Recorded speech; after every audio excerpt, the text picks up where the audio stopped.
An orphan girl, a hidden identity, a royal crisis. This is no fairy tale.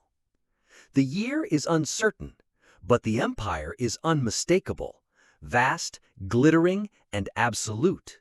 From India to Ethiopia, 127 provinces bowed to the iron will of King Xerxes. This wasn't legend, it was history. Xerxes I, ruler of the Persian Empire from 486 to 465 BC, was no myth. He was the most powerful man on earth. In the winter palace of Susa, a city of marble halls and golden goblets, life moved with the rhythms of luxury, control, and unquestioned dominance. But beneath the surface, something darker stirred. Ancient prejudices, hidden tensions. A storm was coming. And the story doesn't begin with a hero's triumph. It begins with a banquet.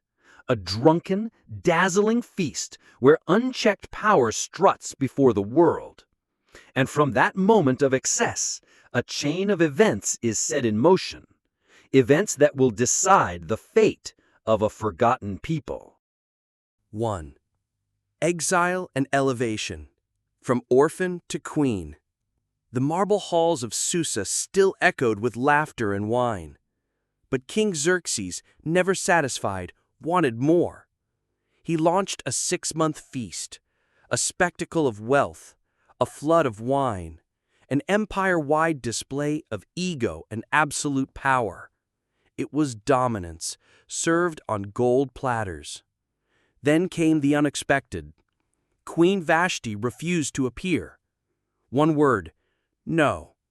Her defiance shattered the illusion of control.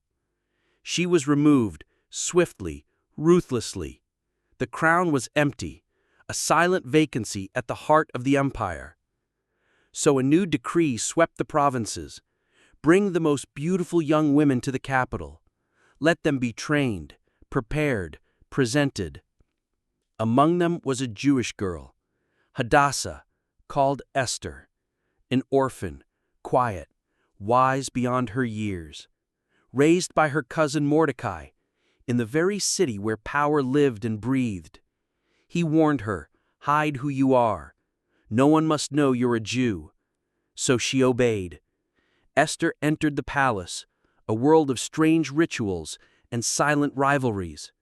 She endured a year of preparation, a year of waiting. Then the king chose her, not by miracle, not by prophecy, but by beauty, timing, and a queen's absence.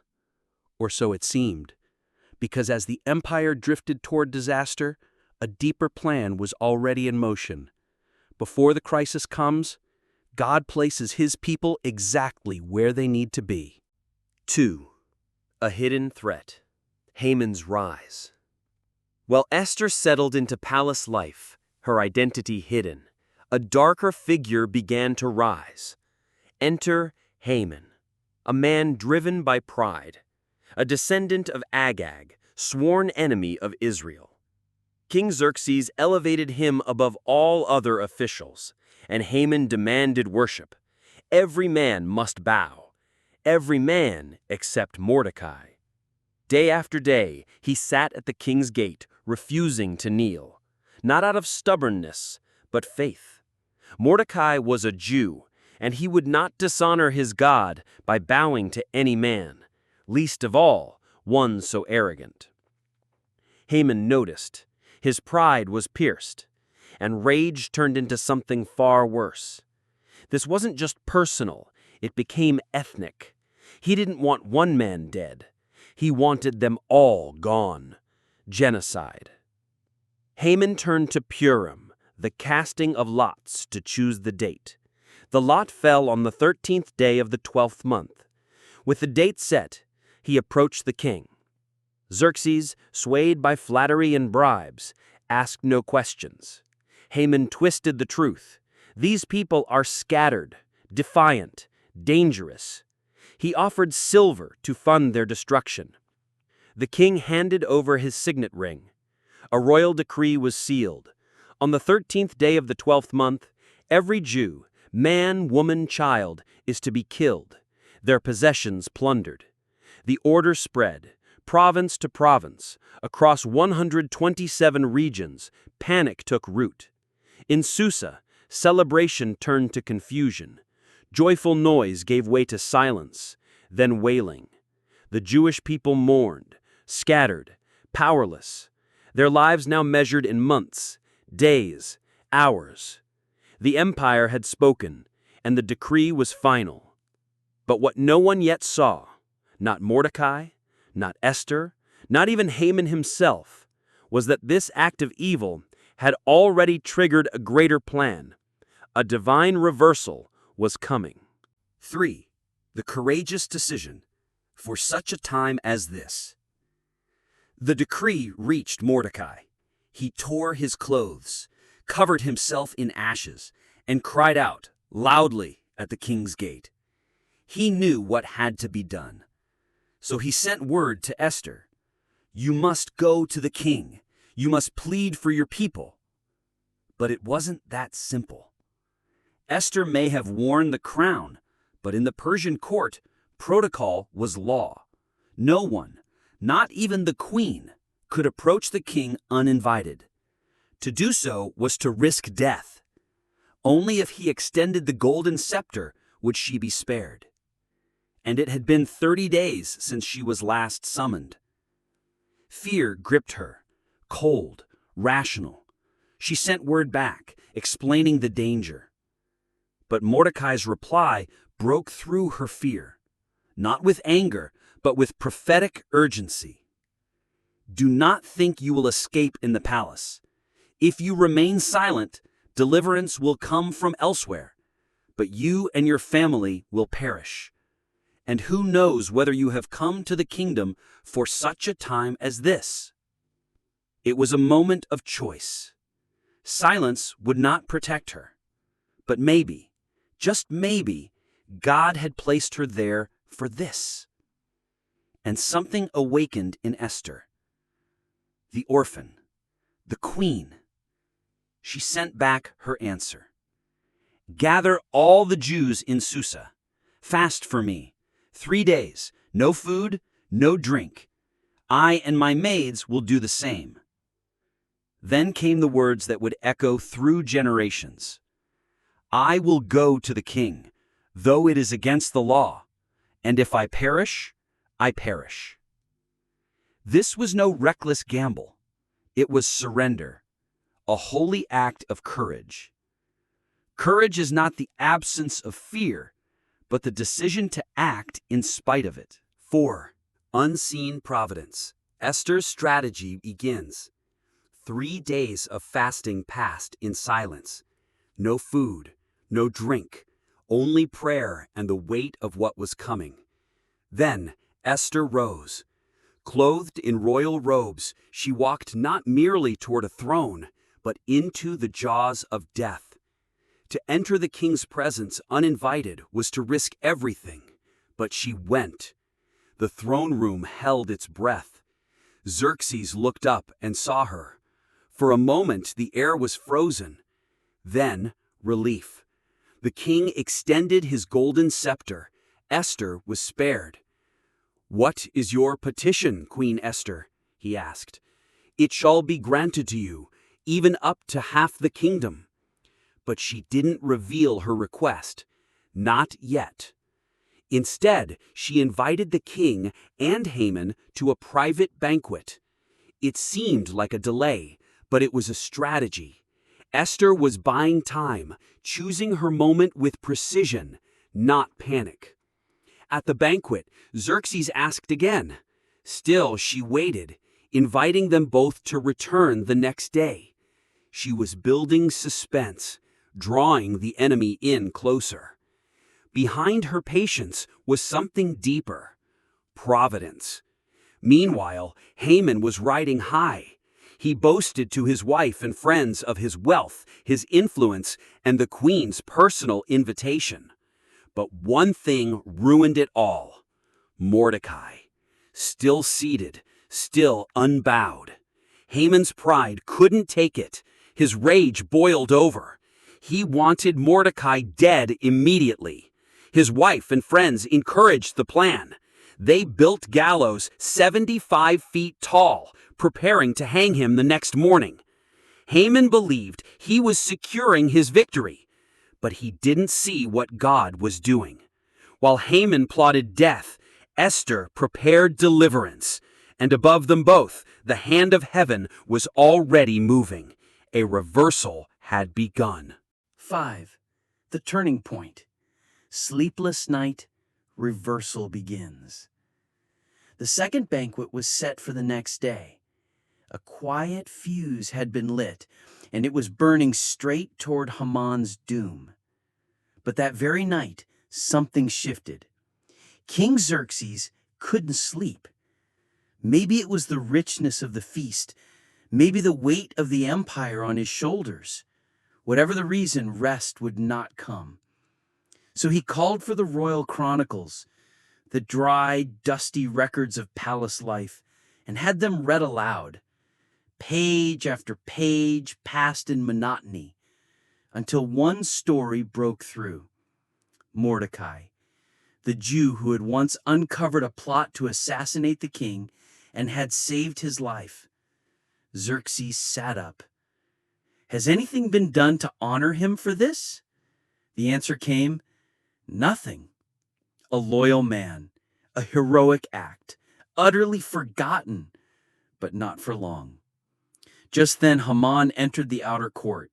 He had come early, ready to request Mordecai's execution, a final step in his quest for revenge. But before he could speak, the king called out, "What should be done for the man the king delights to honor?" Haman, bloated with pride, thought only of himself. Who else could the king possibly mean? So he painted a picture of extravagant honor. The royal robe, the king's horse, a noble escort crying out his greatness as he rode through the city. Xerxes smiled. Excellent. Go at once. Do everything you said for Mordecai the Jew. The words landed like a thunderclap. Haman stood frozen. The gallows he built for Mordecai still stood, but now, instead of killing him, he would honor him. Humiliation gripped him like chains. The enemy he hated most, he was now forced to praise. And so Haman led Mordecai through the streets of Susa, declaring his honor with every hollow word. The reversal had begun, not in whispers, but in open display. The hidden hand of providence was no longer hidden. It was now turning every plot on its head. 6. Exposure and judgment. The fall of Haman. The second banquet began, but the air had changed, thicker now, charged with unspoken tension. Xerxes turned to Esther, still curious, still waiting. "What is your petition, Queen Esther? It shall be granted, even up to half the kingdom." This time, Esther spoke. Her voice was steady, but every word carried the weight of life and death. "If I have found favor in your sight, O king, grant me my life and the lives of my people. For we have been sold, I and my people, to be destroyed, killed, and annihilated." The words struck like lightning. The king's face twisted with shock. "Who is he?" he demanded. "Where is the one who would dare do this?" Esther turned her gaze. "The adversary and enemy is this vile Haman." Silence, then fury. The truth crashed over Xerxes.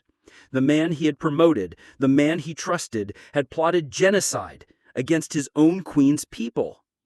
He stormed out into the palace garden, overwhelmed with rage. Inside, Haman crumbled. He threw himself before Esther, begging for his life. But it was too late. The verdict had already been sealed.